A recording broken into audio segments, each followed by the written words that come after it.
పండిస్తున్నారు. టొమాటో ఓ రకమంతా ఒక రకంగా. అట్లాగే మీకు హైబ్రిడ్ వంగడాలు వాడడం, కొంచెం నిల్వ ఎక్కువ ఉండే వంగడాలు వాడడం, ఇవన్నీ కూడా ఆధునిక వ్యవసాయం పట్ల పోతున్నారు. గతంలో మీరు అంటే నీళ్ళ సమస్య వస్తే మీకు డ్రిప్ ఇరిగేషన్ ద్వారా ఇవాళ టొమాటో పండిస్తున్నారు. తీగ టొమాటో వచ్చినాయి. అంటే ఆధునిక వ్యవసాయం చేస్తూ పంటలు అధికంగా తీసి ఉత్పత్తి ఖర్చును తక్కువ చేసుకొని అప్పుడు తప్పనిసరి లాభానికి రైతు అమ్ముకునే పరిస్థితి రావాలంటే పోటీ ఉండాలి. ఎఫ్డిఐలు రావడం వల్ల ఏమైనా నష్టం నిజంగానే రేపు మొనోపలి పెరిగితే నష్టం వస్తే అప్పుడు దాన్ని నివారించే ప్రయత్నాలు చేద్దాం.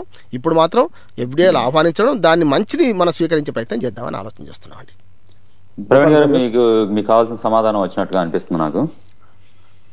ఇంకా చెప్పండి సార్. ఏమండి గోపాల్ గారు, నేను కొద్దిగా చెప్పదలుచుకున్నాను ఈ విషయంలో. ప్రసన్న గారు, డెఫినెట్ గా. ఇంతకు ముందు సుబ్బారావు గారు కూడా అడిగారు, దానికి నేను కూడా సమాధానం కొద్దిగా యాడ్ చేద్దాం అనుకున్నాను, మర్చిపోకముందు చెప్దామని. ఈ మధ్య ఒక నిమిషం అండి. లిజనర్స్ ఇప్పుడు కనుక మీరు కొత్తగా వింటున్నట్టు కనుక, ప్రసన్న గారు ఇక్కడ పీపుల్స్ ఫర్ లోక్ సత్తాకి ప్రెసిడెంట్ గా ఉన్నారు అమెరికాలో. సో ఇది లోక్ సత్తా పార్టీకి అనుబంధంగా అమెరికాలో ఉన్నటువంటి ఇంకొక ఆర్గనైజేషన్. సో ఆయన ఇంతకుముందు సుబ్బారావు గారు అడిగిన ప్రశ్నకి ప్లస్ ఇప్పుడు అడుగుతున్న ప్రవీణ్ గారి ప్రశ్నకి కూడా ఆయన ఇప్పుడు కొంత సమాధానం పిఎఫ్ఎల్ తరపు నుంచి ఇవ్వడానికి రెడీగా ఉన్నారు. ప్రసన్న గారు కానీ. గోపాల్ గారు, సుబ్బారావు గారు రెండు విషయాలు లేవనెత్తారు. ఒకటి, ఇక్కడ అమెరికాలో ఎలా జరుగుతున్నాయి కొన్ని ఇప్పుడు సప్లై చైన్ కానీ ఫెర్టిలైజర్స్ కానీ అవన్నీ ఎలా జరుగుతున్నాయని చెప్పారు. ఇంకొకటి రైతుల అవగాహన గురించి మాట్లాడారు. నేను ఈ మధ్య జేపీ గారు రైతు యాత్ర ఖమ్మంలో చేసేటప్పుడు ఆయన వెంబడి నేను కూడా వెళ్ళాను, ఏం జరుగుతుందో చూద్దామని చెప్పి. వెళ్ళినప్పుడు ఏం జరిగిందంటే, కొన్ని గ్రామాల్లో రైతులకి, ఉదాహరణకి పత్తి రైతులు, మిర్చి రైతులు ఉన్నారు, వాళ్ళ సమస్యలు వాళ్ళకే తెలియదు. ఏమవుతుందంటే, ఇప్పుడు ఒకప్పుడు 10,000 రూపాయలు ఉండింది సార్, ఇప్పుడు 6,000 రూపాయలు పడిపోయింది, మా ఖర్చులేమో 7,000 రూపాయలు అయిపోయాయి అన్నారు. అంటే జేపీ గారు అప్పుడు ఎందుకు ఖర్చులు పెరిగాయి, ఎంతెంత అని చెప్పేసి ఒక్కొక్క విషయం తెలుసుకుంటా ఉన్నప్పుడు ఆ రైతులకు కూడా తెలియని విషయాలు కొన్ని, ఉదాహరణకి ఆయన చెప్పినట్టుగా, సుబ్బారావు గారు చెప్పినట్టుగా ఈ క్రిమి సంహారక మందులు, ఈ ఫర్టిలైజర్స్, ఎరువులు అవన్నీ కూడా ఎక్కువ రేట్లు అనమాట. ఎందుకు ఎక్కువ రేట్లు అంటే, ఊర్లో ఒకరు వాడుతున్నారని చెప్పేసి అవి పనిచేస్తున్నాయో కూడా తెలియకుండా ప్రతి ఒక్కరు వాడేస్తారు. తర్వాత వచ్చేసి అది కూడా బ్లాక్ మార్కెట్, గవర్నమెంట్ దగ్గర సబ్సిడీలు తీసుకుంటారు ఈ కంపెనీలు అనేది విషయమే అక్కడ ఉండే ప్రజలకు తెలియదు. అది నేను ఎందుకు చెప్తానంటే, ఈ ఉదాహరణ వాళ్ళకి సమస్యలు చూసినప్పుడు లోక్సత్తా పార్టీ ఎలా చేస్తుందంటే, ఈ సమస్యలకి నిజమైన సమాధానం ఎక్కడుంది అని చూసుకొని 3 చర్యలు, అవేర్నెస్ ప్లస్ సొల్యూషన్ ఒకటే కాకుండా అవేర్నెస్ తో కూడా కల్పిస్తుంతో పాటుగా దానికి సొల్యూషన్ కూడా చెప్తున్నట్టయితే సాంప్రదాయ పార్టీలకి లోక్సత్తాకి ఒక డిఫరెన్స్ మనకి స్పష్టంగా కనిపిస్తుంటది. అవునండి గోపాల్ గారు, 3 చర్యలు తీసుకుంది. ఒకటేమో ఆ రైతులకు ప్రశ్నించే తత్వం నేర్పించింది. తర్వాత రెండోది వచ్చేసి, దాన్ని జేపీ గారు ఇలా బ్లాక్ మార్కెట్ జరుగుతుందని ప్రభుత్వం దృష్టిలోకి తీసుకెళ్తామని చెప్పారు. మూడోది వచ్చేసి, అక్కడ సేంద్రియ ఎరువులు, ఇలాంటి ఎరువుల కంటే కూడా కొన్ని అక్కడ ఒక ప్రయోగాత్మకంగా ఖమ్మం లోక్సత్తా వాళ్ళు అక్కడ చేస్తున్నారు అన్నమాట. ఈ విధంగా ఏంటంటే, ఏ సమస్య తీసుకున్నా కూడా, ఎఫ్డిఐ తీసుకున్నా కూడా గుడ్డిగా వ్యతిరేకించకుండా తీసుకొని చేస్తారు. ఇప్పుడు చేసే 17వ తేదీ, 18వ తేదీ, 19వ తేదీ చేసే దానికి కూడా ఈ మార్కెట్ లేదు రైతులకి. ఎందుకు లేదంటే దీనికి ఎక్స్పోర్ట్ రెస్ట్రిక్షన్స్ ఉన్నాయి అని చెప్పేసి ఇలాగా సమస్య చూసుకొని సమాధానం చేసి, అన్ని పార్టీల్లాగా ఈ తాత్కాలిక సలహాలు లేకపోతే మెడలో దండలు వేసుకోవడము అలా కాకుండా నిజంగా చేస్తుంది. ఇంకొకటి, మీరు ఈ కాలర్స్ ని వీళ్ళు కాల్ చేస్తుంటే మాకు కూడా సంతోషం కలుగుతుంది. ఒకటి, పీపుల్ ఫర్ లోక్ సత్తా వాళ్ళ మేము కూడా మన రైతుల పరిస్థితి బాగుపడాలని సేవ్ ఫార్మర్స్ అనే ఒక ప్రాజెక్ట్ పెట్టాము. ఈ ప్రాజెక్ట్ పర్పస్ ఇదే అనమాట. వన్ ఆఫ్ ది పర్పస్ వచ్చేసి, ఇక్కడ మంచికి ఎలా జరుగుతున్నాయి చూసుకొని ఇండియాలో అవి చేయడము. తర్వాత వచ్చేసి అక్కడ ఇండియాలో ఈ పరిస్థితులన్నీ బాగుపడడానికి వాళ్ళకి ఈ విషయాలన్నింటినీ అవగాహన కలిగించడము, మన ప్రజలకి, అక్కడ ఉండే ప్రజలకి. మీకు ఇంట్రెస్ట్ ఉన్న వాళ్ళందరూ మా వెబ్సైట్కి వెళ్ళి లేకపోతే ఫేస్బుక్ లోకి వెళ్ళి సేవ్ ఫార్మర్స్ దాంట్లో జాయిన్ అయితే, శ్రోతలందరూ మీరు కూడా మీ రేడియో తరఫున కూడా అందరూ చేరితే మాకు చాలా సంతోషం. డెఫినెట్ గా అండి. peopleforloksata.org అనేది వెబ్సైట్ అండి పిఎఫ్ఎల్ కి. అలాగే ఫేస్బుక్ లో మీరు సేవ్ ఫార్మర్స్ అనేది సెట్ చేస్తే ఒక పేజ్ వస్తుంది, దాన్ని మీరు లైక్ చేయొచ్చు, లేదా దాంట్లో ఉన్న విషయాలు చూసి మీరు ఇంకేమైనా చేయదలుచుకుంటే చేయొచ్చు. ప్రసన్న గారు, ఎటు మీరు అందుబాటులోకి వచ్చారు కాబట్టి మీరు క్వశ్చన్ వేద్దాం అనుకుంటున్నానండి మిమ్మల్ని. చెప్పండి. ఇక్కడ అమెరికాలో ఉండి ఒక నాన్ రెసిడెంట్ ఇండియన్ గా, లేదా బేసిక్ గా నాన్ రెసిడెంట్ ఇండియన్గా మీరు లోక్సత్తా పార్టీకి ఏం చేద్దామని అనుకుంటున్నారు? ఇంత దూరంగా ఉండి, ఇన్ని వేల కిలోమీటర్ల దూరంగా ఉండి మీరు లోక్సత్తా పార్టీకి ఎలాంటి సహాయం చేద్దాం అనుకుంటున్నారు? లేదంటే తప్పకుండా అండి.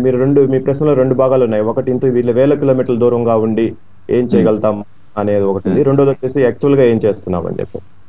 ఒకటి ఇప్పుడు మనము ఈ మోడర్న్ యుగంలో ఈ సోషల్ నెట్వర్క్స్ ఇంటర్నెట్ ఉండే యుగంలో ఇంత వేల కిలోమీటర్లు అనేది సమస్య కాదు. ఇప్పుడు హైదరాబాద్ లో ఉండేవాళ్ళు, ఢిల్లీలో ఉండేవాళ్ళు మన ఊర్లో రాజకీయాలు జయంగా లేనప్పుడు మనము ఒక్క నిమిషం. ఇప్పుడు ఇవాళ రేపు ఎలా జరుగుతుందంటే పబ్లిసిటీ మెయిన్. ఇప్పుడు ఇన్ని లక్షల మంది వచ్చారు, ఇన్ని కోట్ల మంది వచ్చారు వినడానికి, ప్రతి ఒడు వస్తాడు పోతాడు పక్కన పెట్టండి. సో రేపొద్దున ఒక కార్యక్రమం కనుక మనకి టీవీలో ప్రసారం అవుతున్నప్పుడు అక్కడ ఉండే మనుషులు తక్కువ, మీరు అన్నట్టు ఇక్కడ నుంచి కొన్ని వేల మంది లక్షల మంది సపోర్ట్ చేయొచ్చు, బట్ ఫిజికల్ గా ఎవరు కనపడరు కదా. దానికి మాకు పరిష్కారం ఉందండి. అంటే ఇప్పుడు దీన్ని ఎలా సాధించాలని చెప్పేసి మేము మీరు ప్రశ్న మనం ఇక్కడ ఒకవేళ మద్దతు చేయాలనుకున్నా, ఏదన్నా ప్రచారం చేయాలనుకున్నా, సపోర్ట్ చేయాలనుకున్నా ఇండియాలో ఎవరు చేస్తారని కదా. దాని గురించి మేము ఒక కాన్స్టిట్యుయెన్సీ ప్రమోషన్ ప్రాజెక్ట్ అని పెట్టామండి. కాన్స్టిట్యుయెన్సీ డెవలప్మెంట్ కూడా అనుకోవచ్చు. మీ ఊర్లో డెవలప్ అవ్వాలంటే, మీ ఊరు సమస్యలు బాగుపడాలంటే దానికి మీరు లోక్సత్తాని వాడుకోవాలనుకుంటే మీరందరూ కూడా ఒక గ్రూప్ లాగా, ఒక ఇంట్రెస్ట్ గ్రూప్ లాగా ఫామ్ అయ్యి ఆ ఊరి సమస్యల్ని, తర్వాత ఆ ఊర్లో దానికి మేము ఏమేం చేస్తే బాగుంటుంది. ఉదాహరణకి మేము కొన్ని పనులు మనం చేసిన మంచి పనులు చెప్తాను.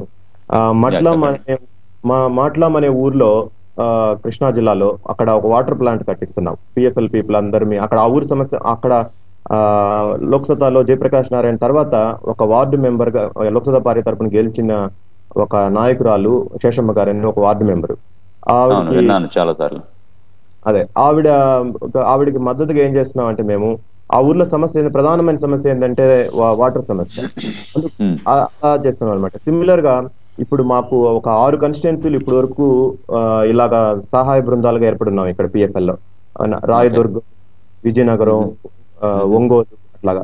మీరు అది కూడా మా వెబ్సైట్కి వెళ్తే అక్కడ ఒక్కొక్క ఊర్లో ఏమేం చేస్తున్నాం అని చెప్పేది, అది ఉద్యోగాలు రావడం కానీ, లేకపోతే అక్కడ బెల్ట్ షాపులు మూసివేయడం కానీ, అక్కడ పీపుల్ అక్కడ వర్కులు చేస్తూ ఉంటే మీ ఊరు సమస్యలకి అక్కడ వాళ్ళు చేస్తూ ఉంటే వాళ్ళకి మనము బ్యాక్ ఎండ్ వర్క్ చేయొచ్చు. మీకు ఇంట్రెస్ట్ ఉన్నప్పుడు మీరు వెళ్ళి పార్టిసిపేట్ చేయొచ్చు, మీ కుటుంబ సభ్యుల్ని చేర్చొచ్చు.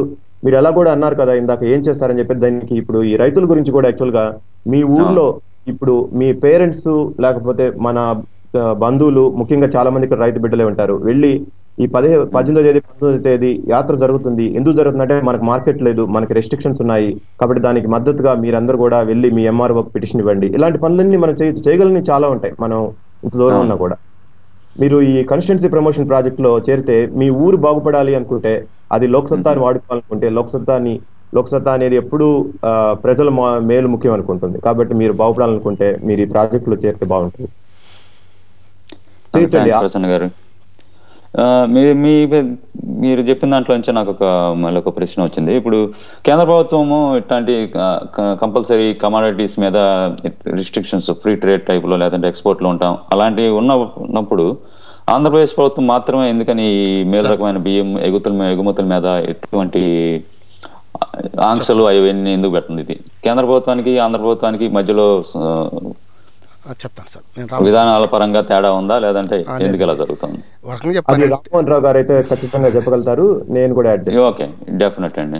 ప్రసన్న గారు నమస్తే. ఏం లేదు, ఇప్పుడు నేను వృత్తిపరంగా న్యాయవాదిని.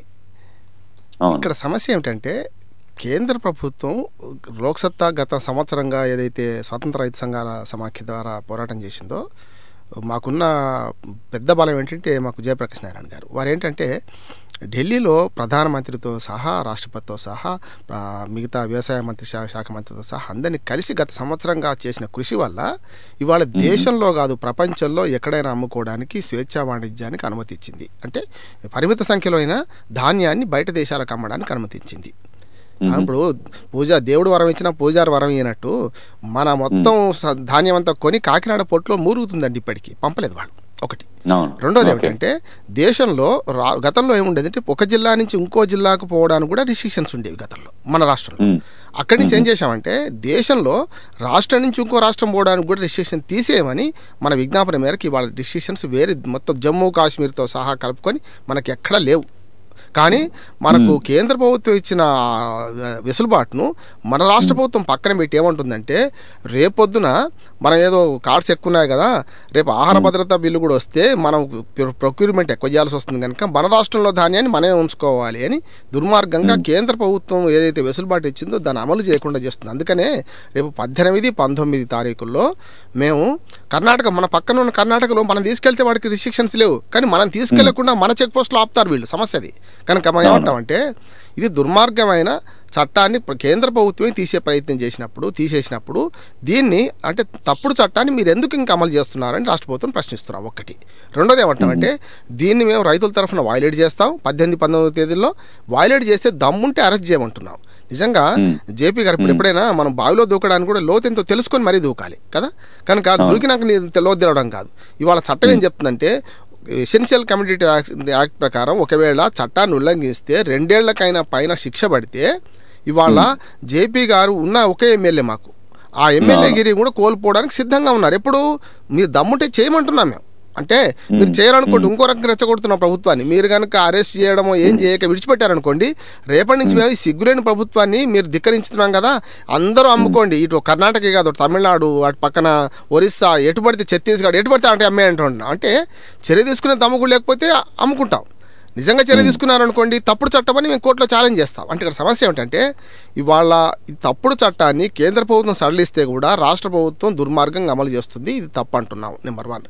దీనికోసమే సింబాలిక్గా ఉండడానికి ఇప్పుడు ఉప్పు సత్యాగ్రహం చేశారంటే, గాంధీ గారు ఒక పిడికడు ఉప్పుతో మొదలు పెడితే దేశమంతా, మనకు చాలా పెద్ద సముద్ర తీరం పెద్దది, మనకు దేశమంతా సముద్రంలో పిడికడు ఉప్పు తెచ్చుకున్నాం. సమస్య అది కాదు. ఇక్కడ మేము ఏమంటామంటే, ఆ సింబాలిక్గా దాన్ని చేసే క్రమంలోనే ఎమ్మిగనూరు నుంచి రేపు 18వ తారీఖు ఉదయం 9 గంటలకు జేపీ గారి నాయకత్వంలో ఇతర అన్ని పక్షాలు, అన్ని రైతు సంఘాల ఆధ్వర్యంలో, సంయుక్త ఆధ్వర్యంలో మేము మొదలు పెడుతున్నాం. సరిగ్గా 36 కిలోమీటర్లు. నేను ఇప్పటికి జేపీ గారు ఏ పాదయాత్ర మొదలు పెట్టుకున్నా నాకు పని తగులుతుంది. ఆయన నడక్కన ముందు నేను 2-3 సార్లు అక్కడికి వెళ్ళి రావాల్సి వస్తున్నది. ఇప్పటికి నేను 2 సార్లు వెళ్ళి వచ్చాను అక్కడికి, ఏది ఏర్పాట్ల కోసం. ఇక్కడ నేను ఆయన పాదయాత్ర ఒకేసారి చేస్తారు, నేను 2-3 సార్లు వెళ్ళాల్సి వస్తుంది. ఇప్పుడు 2 సార్లు వెళ్ళాను అక్కడికి. ఎమ్మిగనూరు నుంచి మంత్రాలయం వరకు 23 కిలోమీటర్లు అండి. 7 గ్రామాలు మధ్యన వస్తాయి. ప్రతి గ్రామంలో జేపీ గారు ఆగి ఆ రైతులను ఉద్దేశించి మాట్లాడతారు. అక్కడ రైస్ మిల్లర్స్తో మాట్లాడతారు, అక్కడ రైతులతో మాట్లాడతారు. ఆ తర్వాత రెండో రోజు జస్ట్ 13 కిలోమీటర్లు అంటే తుంగభద్రా నది, మంత్రాలయం తర్వాత వచ్చే తుంగభద్రా నదిని దాటుతూ మాధవరం వద్ద మేము సింబాలిక్గా ఈ చట్టాన్ని ఉల్లంఘిస్తున్నాం, శాసన ఉల్లంఘన చేస్తున్నాం. అందుకని దాని పేరేం పెట్టామంటే, రైతుల సమస్యలపై సత్యాగ్రహ పాదయాత్ర. సత్యాగ్రహం అంటే సత్యం వల్ల వచ్చే ఆగ్రహం. ఆగ్రహంతో ఏం చేస్తున్నాం, పాదయాత్ర చేసి ఆంక్షల్ని ఉల్లంఘిస్తున్నాము. ఆంక్షల ఉల్లంఘన కన్నా ముందు ఉల్లంఘిస్తున్నామని బహిరంగంగా చెప్పి రాష్ట్ర ప్రభుత్వానికి సవాలు విసిరి మాధవరం అనే గ్రామంలో, ఆంధ్రప్రదేశ్ సరిహద్దులో ఉంటుంది అది, సరిగ్గా దాటి అక్కడి 3 కిలోమీటర్ల తర్వాత గిల్కా సుకూర్ అనే గ్రామంలో మేము విజయోత్సవ సభ పెడుతున్నాం. అక్కడ రైతులను చైతన్యం చేసి కర్ణాటక నుంచి వచ్చే రైతులకు వ్యాపారులకు మేము ధాన్యాన్ని అమ్ముతాం. ఈ ధాన్యాన్ని 2 రకాలు తీసుకెళ్తున్నాం. ఒకటేమో మేము వెహికల్స్ ద్వారా, అంటే వాళ్ళు సర్టెన్ లిమిట్స్ దాటితే తప్ప అరెస్ట్ చేయలేరు కనుక వెహికల్స్ వాళ్ళు తీసుకెళ్తున్నాం. మేము ఒక 300 నుంచి 500 మంది రైతులను మేము సమాహితం చేసుకొని భుజానికి సంచి, అంటే ధాన్యం సంచిని తగిలించుకొని మరి, అంటే 10 కిలోల ధాన్యాన్ని భుజం మీద మోస్తూ మేము ఆ సరిహద్దు తుంగభద్రా నది దాటుతున్నాం. ఒక చారిత్రాత్మక ఘట్టం ఇది అవుతుంది. తప్పనిసరి ఈ ఒక్క దగ్గర కాదు, సింబాలిక్గా చేయడానికి మేము ఎమ్మిగనూరు నుంచి మంత్రాలయం ద్వారా గిల్కసూర్ క్యాంప్ పెట్టుకున్నాం. ఇదే విధంగా ఒకవేళ వీళ్లకు సిగ్గు లేకుండా ఏమాత్రం దీన్ని పట్టించుకోకపోతే మేము అటు తమిళనాడుకు కానీ, మీకు బెంగళూరు వైపు కర్ణాటక కానీ, లేకపోతే ఛత్తీస్గఢ్, ఒరిస్సా రాష్ట్రాలకు కూడా, మేము పక్క రాష్ట్రాలు మహారాష్ట్ర కూడా మేము ఈ బియ్యాన్ని అమ్మడానికి ఫ్యూచర్ ప్లాన్ చేసుకుంటున్నాం. ఈ 2 రోజుల పాదయాత్రలో మేము ఊహిస్తుంది ఏమిటంటే, మేము రైతులు అధిక సంఖ్యలో పార్టీలకు అతీతంగా, పంటలకు అతీతంగా, కొంచెం కులాలకు అతీతంగా కదులుతారని ఆశిస్తున్నాం. దానికి సంబంధించిన లాజిస్టిక్స్, స్టాటిస్టిక్స్ పూర్తి చేసుకున్నాం. ఇవాళ ప్రభుత్వంలో ఒకవేళ ఈ జరిగితే ఏం జరుగుతుందో పరిణామాలు తెలుసుకొనే మేము మాట్లాడుతున్నాం. అసెంబ్లీ జరుగుతుండగా ఇప్పుడు రేపు అసెంబ్లీ మొదలవుతుంది. ఖచ్చితంగా ఈ యాత్ర కన్నా ముందు జేపీ గారు అసెంబ్లీలో దీన్ని ప్రశ్నిస్తారు, ఈ చట్టం తీసేయమని. ఒకవేళ 17వ తారీఖు వరకు ఈ చట్టాన్ని వాళ్ళు కనుక నిబంధనలు తొలగిస్తే మేము అప్పుడు కూడా యాత్ర జరుపుతాం. అప్పుడు విజయోత్సవ సభ చేసుకుంటాం. అప్పుడు అంటే ఆంక్షల ఉల్లంఘన ఉండదు కదా అప్పుడు.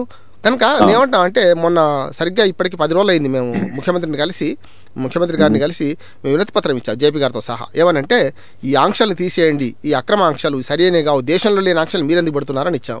దానికి 17వ తారీఖు దాకా డెడ్ లైన్ ఇచ్చాం. 17 నాటికి కనుక వాళ్ళు తీసేయగలిగితే ఇవాళ ప్రజాప్రభుత్వంగా వాళ్ళు మనలు పొందుతారు, ఓట్లు వాళ్ళకే వస్తాయండి. రేపు రైతుల ఓట్లు. ఇప్పుడు సమస్య ఏంటంటే ప్రతి ఊళ్ళో 60 నుంచి 70% మంది రైతులు ఉన్నారు. మున్సిపాలిటీలో అయితే కొంచెం తక్కువ ఉంటారు, కానీ ఊళ్ళలో 70 కానీ ఎక్కువ ఉంటారు రైతులు. అట్లాంటప్పుడు మీరు మంచి పని చేసి ఆ ఓట్లను మీరే తీసుకోండి, మాకేం అభ్యంతరం లేదు. ఇప్పుడు మంచి ప్రభుత్వం పేరు తీసుకుంటే వాళ్ళే ఓట్లు వేస్తారు కదా. ఇక్కడ ఓట్ల రాజకీయాన్ని పక్కన పెట్టి ఓటు బ్యాంక్